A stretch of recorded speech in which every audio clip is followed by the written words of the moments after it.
Who are the best NFL free agents available entering training camp? We're going to break all of that down for you today on the Locked On NFL Scouting Podcast.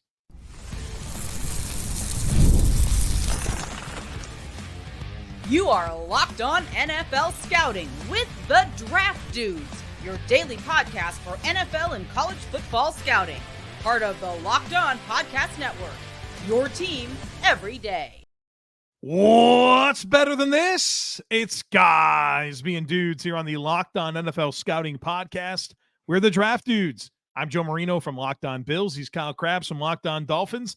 And we are your NFL experts here with you daily to talk team building across the league on the Locked On NFL Scouting Podcast with the Draft Dudes, part of the Locked On Podcast Network, your team every day. Want to issue a big thank you, shout out, and welcome to our everydayers. Those of you who never miss a single episode, we appreciate y'all being here very, very much.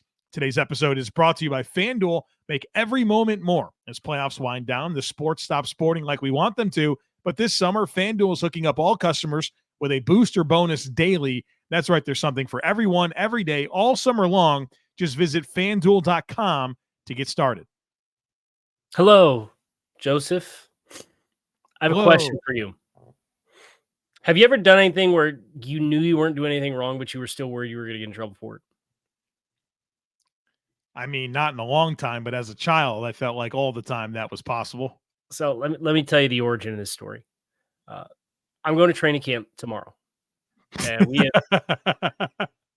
have two kids in the house and a elderly dog. And the dog's had some health stuff the past couple weeks, has some medications she needs a special food. So I say, hey, for 2 weeks, I'm going to camp with two kids in the house. My mom volunteered to watch our elderly dog, who's 15, bless her. But my mom lives 2 hours away. Okay. So I put the dog in the car yesterday. I drove to my mom's house 2 hours to drop the dog off while my mom was at work. And I get to the house and I open up the glass door to put my key in the lock to open the other door. And Joseph, there's no doorknob on the door to enter my mom's house. So I call my mom. I say, hey, I have a key to get in, but there's no doorknob on the outside of your door. How do I get in your house? And she said, oh, I forgot about that. It's like each one of her doors into her house has a different kind of key. So this is the only door I could have gone into. She's like, why don't you drive to my work and I'll take the dog? But that's another 35 minutes opposite of the way that I have to go home. So I'm like, all right, worst case scenario, I'll do that. I had to break into my own mom's house to drop my dog off yesterday. There's a lot of concerning factors here, Kyle Crabbs. Right. So it's like, do the neighbors see this guy who's there intermittently, but like not every day, trying to fuss the door to break it in? I found a pair of scissors. I'm not going to say anything. I don't want to give anybody tips into breaking into my mom's house or anything, but she had a pair of like dog nail clippers on the outside. I stuck it in the hole where the knob's supposed to be, and I could like jiggle it and open the thing. And so I broke into my own mom's house. I'm like, I'm supposed to be here. She knows I'm here. She knows the situation. I'm supposed to get inside the house. But I was just waiting for the cops to pull up and be like, hey, can we help you as you're helping yourself into this residence? So that's insane. I think the part of that story that I'm left the most disturbed by is that your mom doesn't have a knob on her door. But like, we got to get that tightened up, it's right? a side door. It's not her front or back door to her house. So it's like, it's still secure. It's secure. It's as secure as it can get because you can't get in. You literally can't get in. Okay. All right. So like her front door and her back door are normal, but each one of those doors has a unique key. Her house was from like the 1930s. So I don't know if that was a thing back then or what. So this was the only door I could get into with the key that I had, and there was no doorknob, but it's not a frequent traffic door for her. Well, I break into my mom's house yesterday, dropped the dog off. So I go train camp.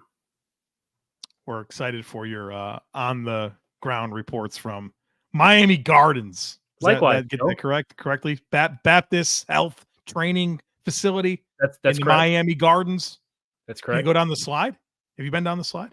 Can you go down the slide? See, I cannot go down the slide. That's a player and employee only access area. I've walked by the slide though. Have you ever seen anybody going down it? I saw one player go down at one time. Dude, I'd be going down it.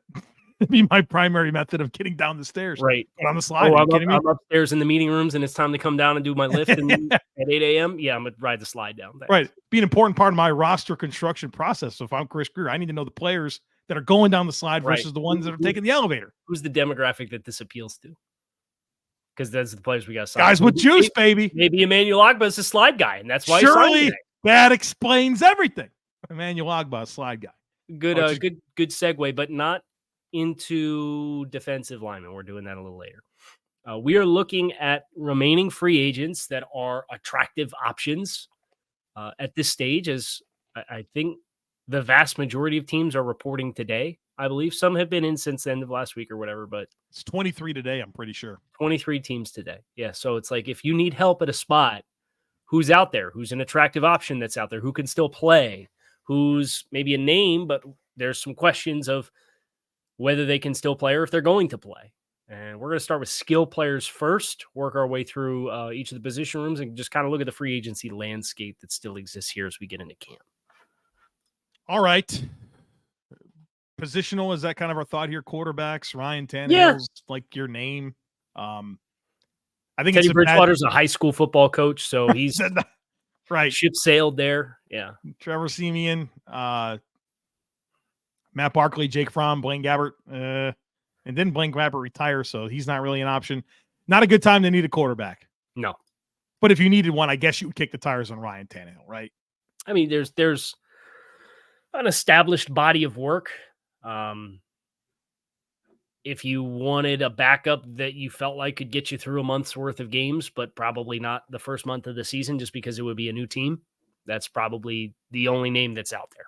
He's this year's potential Joe Flacco. I'll give you a take. I think Ryan Tannehill does start one game for somebody this year. Ooh. That doesn't surprise me. 67 quarterbacks took starts. Yeah, dude. Yeah, and the guys off the street left and right trading for him. You can't tell me that Tannehill, with his body of work, even as a late stage career guy, wouldn't go. I agree. Running back's rough. Kyle, is running back worse than quarterback? I think it might be. It might be. If you had to sign a free agent running back right now, it's got to be Josh Kelly, right? Kareem Hunt. The ghost of Kareem Hunt. Right. Jerick McKinnon. Yeah, he kind of makes a few plays every year. The Chiefs knew how to use him, kind of like stash him until late in the season, then a few gadget plays, and the next thing you know, he's doing some decent things. But like, it's over for Dalvin Cook and Melvin Gordon and those types of guys. You know what is the absolute most sobering reality as I look at over the cap and the free agency tracker that they have at running back? It's that Dalvin Cook is only 3 years older than Muhammad Ibrahim. And both are very interesting players. They have a lot of mileage for very different reasons. Right, for very different. One of them just happened to get it in the pros, and one of them happened to get it at Minnesota. I think Josh Kelly's the most interesting, maybe has some miles left on the tread option that's out there. I think all the other guys are like role player types. Most every other one of these guys is somebody who's kind of a long in the tooth role player. Like we mentioned, Jerick McKinnon. Latavius Murray seems to land with the team at some point every year to be a power back, and he is still out there, right? Like, he's a good pass blocker too. I think that's where he can really help your backfield. So Josh Kelly's probably the right answer for hey, maybe there's some ceiling to tap into that's not just a very specified role. Sneak in some tight ends, and then we'll get to the break and go receivers and O-line. Yeah. What do you like here? I mean, I know that you recently had Tyler Kroft, but Jeff Swaim feels like such a jag every year. Trayvon Wesco gives you like some fullback tight end versatility. Blake Bell's had one heck of a career as a college quarterback that converted to tight end, but 33 years old as a depth tight end. I mean, that's kind of the world we're living in. Is anything appealing to you here? This might be the least attractive group we've done yet. This is a very picked over group. I would maybe get a camp invite to Bryson Hopkins. He was once upon a time an interesting prospect, right? Who landed with the Rams, who love their 11 personnel, right? They live in 11 personnel, so opportunities have kind of been limited there. They kind of told you what they thought when they traded Jalen Ramsey last offseason and acquired another young tight end as a part of that trade package. 27 years old, probably you could get for a minimum salary to see if maybe a change of scenery could help you. That's that's a lottery ticket. Proven guy, you'd probably want Jeff Swaim as kind of a low ceiling. I'd rather have him than like the Tyler Kroft, Trayvon Wescos of the world. All right. Not a lot of great players we've discussed, but there are attractive options coming up on the other side of it for both O-line and a bunch on defense. Folks, be sure to stick with us. When you're hiring for your small business, you want to find quality professionals that are right for the role. That's why you have to check out LinkedIn Jobs. LinkedIn Jobs has the tools to help you find the right professionals for your team faster and for free. LinkedIn isn't just another job board. LinkedIn helps you hire professionals that you can't find anywhere else, even those who aren't actively searching for a new job but might be open to the perfect role. In a given month, over 70% of LinkedIn users don't even visit other leading job sites. So if you're not looking on LinkedIn, you're looking in the wrong place. On LinkedIn, 86% of small businesses get a qualified candidate within 24 hours, and 2.5 million small businesses use LinkedIn for hiring. So hire professionals like a professional on LinkedIn. Post your job for free at linkedin.com/LockedOnNFL. That's linkedin.com/LockedOnNFL to post your job for free. Terms and conditions apply. Wide receivers, you are up. And unlike most of the other positions we've done thus far, there's some compelling names here that are still available, including Hunter Renfrow, Michael Thomas, what's left in the tank. Russell Gage has been a nice player when he's been healthy. What do you think? So punt returners as well, and Richie James and Alex Erickson. But I think the name here that's most interesting is Hunter Renfrow. And I mean, what a strange career he's had where, I mean, he's had a 1,000-yard season and then he gets a contract extension and, you know, Josh McDaniels becomes the head coach. You think to yourself, wow, it's really kind of perfect, right? Josh McDaniels has had a long history of slot production, and maybe Hunter Renfrow is the next in line. And then he just had zero opportunity. And you're just wondering, like, what is going on here? I'm not sure that he's a difference maker or anything like that, but man, if you needed a slot player like Hunter Renfrow at this point, feels like a heck of a roll of the dice, if it even is one. He is 3 years removed from relevancy as a player, right? He has just been such an ancillary piece the last 2 seasons. And I guess the question there is 29 years old. Athletic prowess was never really the book on Hunter Renfrow. Undersized player. Now that he's slowing down a little bit, where is there grace in him extending his career? And I think that's probably part of the reason why Hunter Renfrow finds himself without a team, even at this stage. Great route runner, but yeah, that can only take you so far. And there was like trade conversations for the last couple of years, and like nothing ever happened. Yeah, I think the contract was probably pretty prohibitive to that happening, right? Now you can sign him to a minimum deal. I mean, might be worth it for some team out there. Dude, he had almost $11 million in guaranteed salary last year. He's collected over $10 million in cash paid in each of the last 2 seasons. Tough looking contract. Tough. All right. You want to talk tackles and interior offensive line here? Yeah, let me reload up because I went into Hunter Renfrow's specific page. And while I love over the cap, coming back with clicking the back button and going to the free agency tracker and then having to refilter the positions is not my favorite feature. Offensive tackles. DJ Humphries recovering from an ACL tear. Late season too, at 31 years old. Dwayne Brown at he's gonna be 40 this year. Right. Bakhtiari looked pretty lean sitting out on the fishing boat a couple weeks ago when he wants to play on social media. Riley Reif, James Hurst retired. So what, you got Donovan Smith, Cam Fleming, Charles Leno is probably the 3 most attractive options. Yeah, I'd be after Charles Leno if I needed some tackle help, and I know there's teams out there that do. He'd be very, very attractive for me. And then, like, trying out David Bakhtiari, not a terrible idea. Again, you're not like you're talking about huge commitments, but I mean, given the caliber of player he's been, I'd be interested. But Charles Leno's the name here that has the most appeal for me if I needed a tackle. Yeah, I think that's one that there's this weird intersection too, where we talked about a little bit with Hunter Renfrow. It's applicable to Charles Leno because a large reason why he's available is because Washington made the cap savings, right? They saved a significant amount of money by transitioning there at left tackle. His last contract at an APY of $12.5 million, right? So that is, at least for some of these guys, and I know when we get to defensive end, there's a guy who's on one-year deals every year who seems to get $10+ million per season that just had a workout yesterday that didn't get signed, despite, I think, being even the better player. I think for some teams, kind of that value question of what is an investment this year against what our operating cap is that we have at this stage of the game.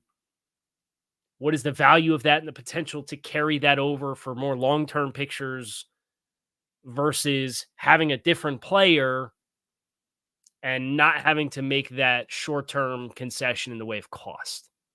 And I wonder if Charles Leno, because at 33 years old, who played like 80% of the snaps and is a pretty attractive option on the free agent market when you consider the other guys with their injury histories and questions and their payroll stuff. I wonder if that's part of the reason if he's just deliberately kind of waiting for the right team with the right cash to come and have a needed tackle. Yeah, and I think what you outlined there is the right mindset for teams, like the opportunity cost and the 90 players you already do have. But at some point, we know how this goes, man. Injuries, right? Like you get pushed into it and you need a player. And all right, all that good fortune that you had with your cap. Well, all right, we need a left tackle now. And so we're going to sign Charles Leno. Dude, on the interior, we got names, man. We got names. Greg Van Roten was a good starter for the Raiders. He visited the Giants yesterday. He's attractive. Connor Williams visited with Seattle or is visiting with Seattle. It either happened or it's going to happen. And that was always the expectation with Connor Williams, who's an emerging center and was in a contract year. You felt like he was going to get a nice chunk of change. Mm-hmm. One of the late season Dolphins injuries is torn ACL. And I think you even said early on in the process that your expectation was for him to let it play out a little bit. I don't know what his availability is or when he's going to be able to play, but whether this year or next, Connor Williams is going to be somebody starting center. Yeah, and that was Drew Rosenhaus not that long ago, who represents Connor, came out and said, we are looking for an opportunity to play center. I think they know his value playing guard, because there's like Dolphins fans said, well, why don't you bring him back? He can play guard. Well, he knows his value as a player and his best chance to kind of get that back and get a big contract lives with him playing the center position. So that's a little bit more of a narrow scope, even though that is a player that has positional flexibility. His individual interests, especially as a guy who was going to get a big contract, who is now dealing with an ACL injury, who doesn't have a team going into training camp, is we want to play center and find a place that's going to kind of reignite that stock for us at the position where we can get paid the most. Two of the worst football players I've watched in a long time. This is never a good intro, but go ahead. Mason Cole and Presley Harvin, both players that the Steelers moved on from that are both available. But they're bringing up Mason Cole because it's at least interesting to point that this guy started 17 games each of the last two seasons. Yeah. 73 starts in 6 years with Steelers. 4 seasons as a primary starter. This guy can't get it. Like, there's nothing for him right now at 28 years old. I know he's bad, but come on, man. There's bad rostered offensive linemen across the league, and Mason Cole's not one of them. How about Mark Lewinsky? I know that Giants offensive line was pretty rough last year. Right. But as like a veteran, keep your head above water option, Mark Lewinsky certainly feels like he could be better than what some teams kind of currently have penciled as a starting guard. Yeah. How about Phil Haynes too? Yeah, I had him on my list to mention. He's at He's a least nice, at worst a he's a backup, nice, right? nice phone booth player, right? Team Kind like of, Baltimore? Are you kidding me with your dude. interior offensive line? It's funny you said that. I was gonna say he's kind of like the discount version of John Simpson, right? Yeah. Well, here you go. Right. There you go. Yeah, probably half the cost. Right. Might start for you, depending on what the situation is with who's coming off. Andrew Voorhees coming off an injury that happened in the pre-draft process that cost him his whole rookie season. I don't know. Maybe Might be worth it. Yeah. might be worth it. All right, we're doing defense, all the positions on the other side of it, so be sure to stick with us. I love sports. I love them so much. I never want them to stop, but as the playoffs wind down, we get fewer games, and the sports aren't sportsing like I want them to. But FanDuel lets me keep the sports going whenever I want. All I have to do is open the app and dream up bets anytime that I'm in the mood. And this summer, FanDuel is hooking up all customers with a booster bonus daily. That's right, there's something for everyone every day, all summer long, including some really fun footballs, future bets. So if you want to get in on MVP odds, win totals, the over-unders, projected stats for the quarterbacks, running backs, wide receivers, they got it all for you. Who's going to win the Super Bowl? Who's going to win the division? So many great bets that you can check out over at FanDuel. So head on over to FanDuel.com and start making the most of your summer. FanDuel, official sports betting partner of Major League Baseball. What are your thoughts on Joe Burrow cutting his hair? Did you see this? He had longer hair. I'm aware of that. Cut. Oh, I am, as a buzz cut guy myself, never thinking about dealing with hair. Game changer. So Hold I on. respect it. I want you to see it. Okay. How are you going to provide this? I'm going to send it in the chat. All right. Because you have a beard. Joe Burrow does not have a beard. Yeah, we got to grow a beard, Joe. We got to we got to grow a beard. Yeah, he looks like the main character from Prison Break. Yeah, 100%. Yeah, no, you're not wrong. He looks like an inmate. There's no question here. Yeah, grow the beard, bud. Hopefully he can. Maybe he can't. What's that guy's name? For anybody who's listening, Prison Break actor. Oh God. Wentworth Miller is the name of the actor from the show. 100%. Yeah, you nailed it. You absolutely nailed it. It's exactly what he looks like. It's absolutely the buzz cut Joe Miller. Joe Burrow. Right. Joe Miller.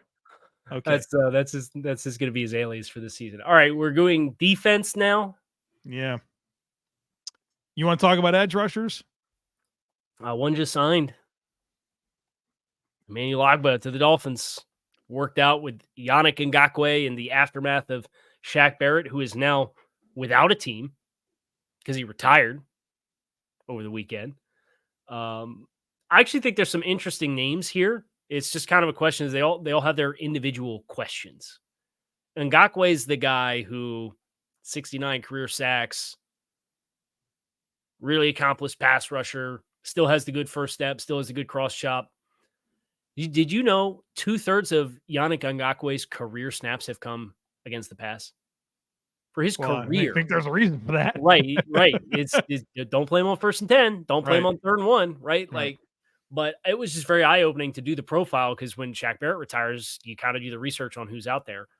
It's like 6,500 career snaps, and it's like over 4,000 of them have come as pass rushes versus like 2,000 against a run. But that's a guy who's playing for 10 plus million a season. Yep. And is he going to get that at this stage? Felt like he tried to leverage Shaq Barrett's contract and going and working out in Miami and say, hey, here's my price. And Miami say, hey, we'll take the guy for half the cost that was in the building last year. All right. Well, Yannick Ngakoue, an attractive name. I know last year wasn't what he was hoping for, but 19.5 sacks the 2 years combined previously. So that's not nothing. A player that really popped for me on tape was Markus Golden with the Steelers. Yes. Dude, he's good. And he only played like 250 snaps last year, but he was the 3.5 edge in a defense that finally got Watt healthy for a whole season. He's good. He could still go. Somebody should sign Markus Golden for sure. That was my favorite option when I did it over the weekend for, hey, who should Miami sign for Shaq Barrett's retirement? I was like, Markus Golden's the best option on the market. Right. You and I both kind of like Marquise Haynes as a speed guy. maybe the production has never really been there with the Panthers, but he's had quite a career. And if you're looking for that juice off the edge, he can give it. Carl Lawson's also interesting where, I mean, talk about just a very quick fall off. Yeah, exactly. I mean, they had all those guys emerge, right? Jermaine Johnson, Clemens, Huff, and the guy that kind of got pushed aside was Carl Lawson. He's 29 years old.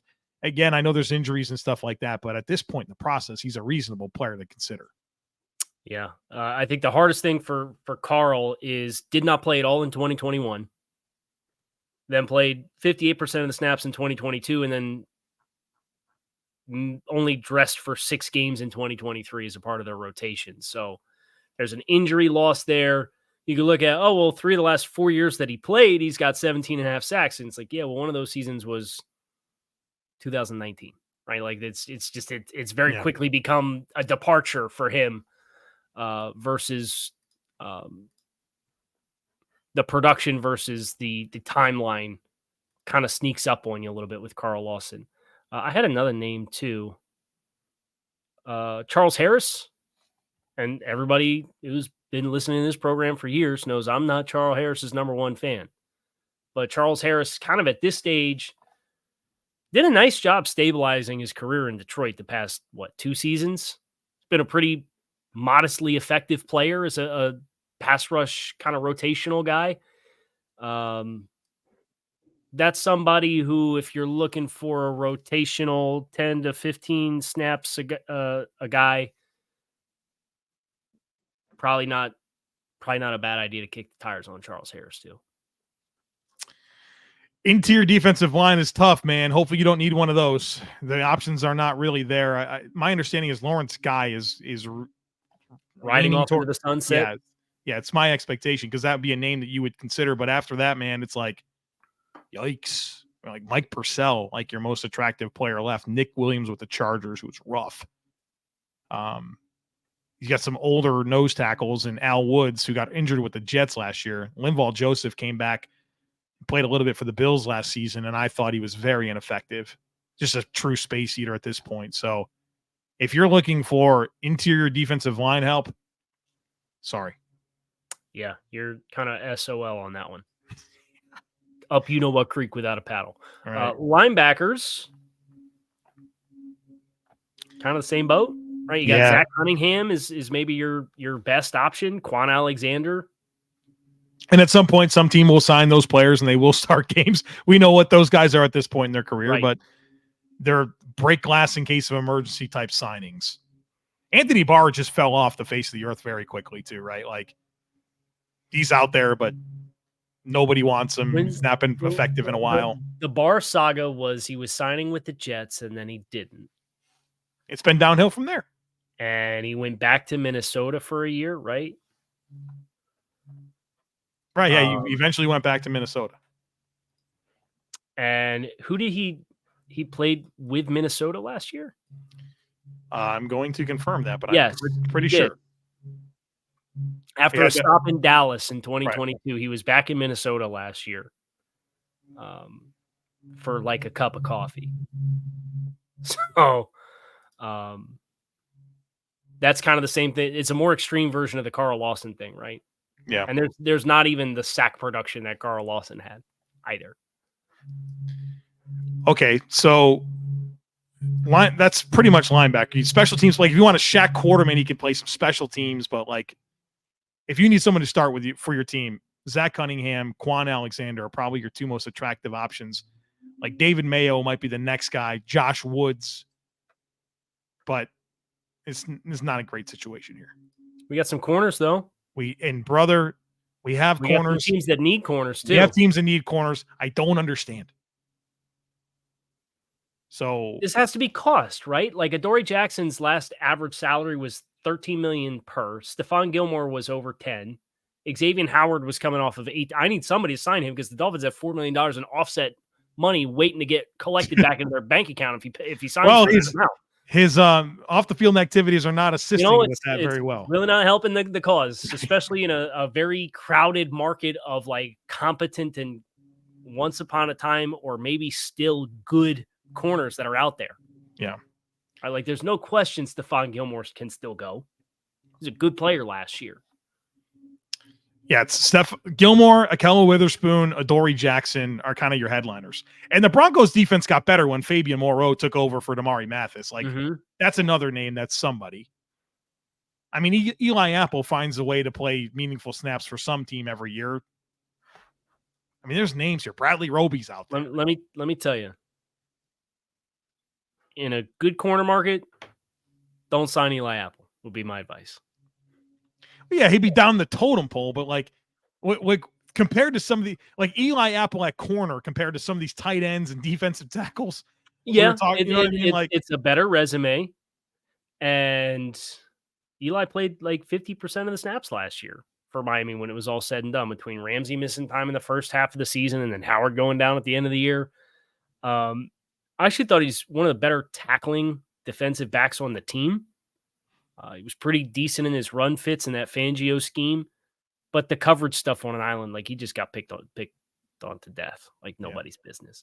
A couple slot guys too that have fallen off a little bit. You remember how good Shannon Sullivan was?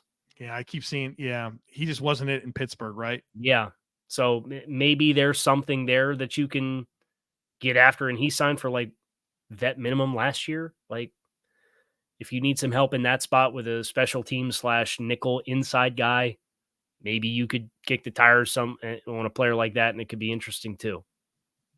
Plenty of safeties, Kyle Crabbs, and some headliners. Justin Simmons is out there. Quandre Diggs is out there to get the conversation started. Like, I promise you that there are many teams that could sign those players and they would be a starting option for them and be a good player. Like, I think that's the challenge. Here's the challenge with safeties, man. There's lots of good safeties out there in the NFL. There's still lots of good ones available, but I think we learned a lot about this, like Harrison Smith contract that he got several years ago as an older safety, and he's lived up to it. And then Jordan Poyer came out. He wanted that same deal last year. He couldn't get it. He got 2 years. He got 2 years, $11 million. The Bills cut him after one season. He signed for like a minimum type deal with Miami. The older safeties, man, like, it's tough. It's really tough on them. And I think for them, there's probably a money conversation. You've been bringing up APY. Diggs was $13 million APY. Simmons, 15.25 APY. That matters a ton. But these guys should be starting for some team this year. I know he got benched at a stretch last year, but like, I think Tracy Walker has some nice reps on tape too. And he was cut by Detroit. Yeah. They wanted to move on with Iffy Melifonwu. They've been Melifonwu kind of emerged, and Joseph as a big, long free safety with ball skills, so it makes sense. I understand why cap savings involved there, but I don't know. I look at some of the depth charts across the league, and like, I would invoke Tracy Walker's name as another name that, like, I think you'd be a better option than guys that are penciled to start right now in some of these spots across the league. Even Ryan Neal that last season in Seattle before he went to Tampa, like, that was good tape. A player that I've liked for a long time in the NFL is DeAndre Houston Carson, and he's never really gotten a player. Right. I had, when in a previous job that I had, the Bears were part of my responsibilities, and I watched a ton of Bears tape. I'm like, I think this guy can go, and not only that, he could play some special teams as well. I like him. No, the only reason you like Houston Carson is because he's from William and Mary, and there's the pipeline. Why isn't he on the team? Like, that's a great point. I didn't even think about this. Sean McDermott, defensive back. You know, the Bills have 3 different William and Mary former guys on That's staff why you right like now. Under Houston Carson. But I didn't even connect those dots. Honest to God, I just really like him. But that is a funny thing to invoke for sure. Let me see who else was. If there's anybody else on my list that I wanted to invoke. Adrian Amos. Also, like Rudy Ford. Teams at this stage, if you told me you signed Rudy Ford to be your 3rd or 4th safety, I'd say, okay, like, played reasonable snaps last year, more predominantly a teams guy than he is a defense. Like, I don't think you want him playing 50% of your snaps defensively. And I think case in point, you look at what the Packers did as a midst of their defensive overhaul, where they added 4 new safeties this offseason. Yeah. And I that might not even be hyperbole. They signed McKinney to a market contract. They drafted Bullard in the 2nd round, and then they drafted Oladapo on day 3. So they got at least 3 guys. Yeah. Jaron Kearse has been a starter the last 3 years for Dallas, and they've been pretty good on defense. Right. Dan Quinn said we'll take Jeremy Chin instead, but it's only a matter of time, got right? The younger version of the same player. And it's funny, you think about Curse coming out of Clemson. Right, same and thing. The questions, and it's like they got a younger, more fluid, dynamic version of the same player who will probably be just fine for him. So I like that for Chin quite a bit. But to your point, Curse, a nice track record of production that I think there's a floor. It's just a question of, well, he's used to starter money now. Yeah. And is he going to get a starter opportunity? That is going to do it for us here today on Locked On NFL Scouting. I'm Kyle Crabbs. He is Joe Marino. He's not at the airport. It's the leaf blower outside, but he's muted right now because I know what's going on, and you can tell by his face that it's time to wrap it up. So we're going to get out of here. Appreciate you guys checking out the show. I'm Kyle Crabbs. He is Joe Marino. You can find us on YouTube or wherever you listen to your favorite podcast. Make it a great rest of your day, and we will talk with you all again soon.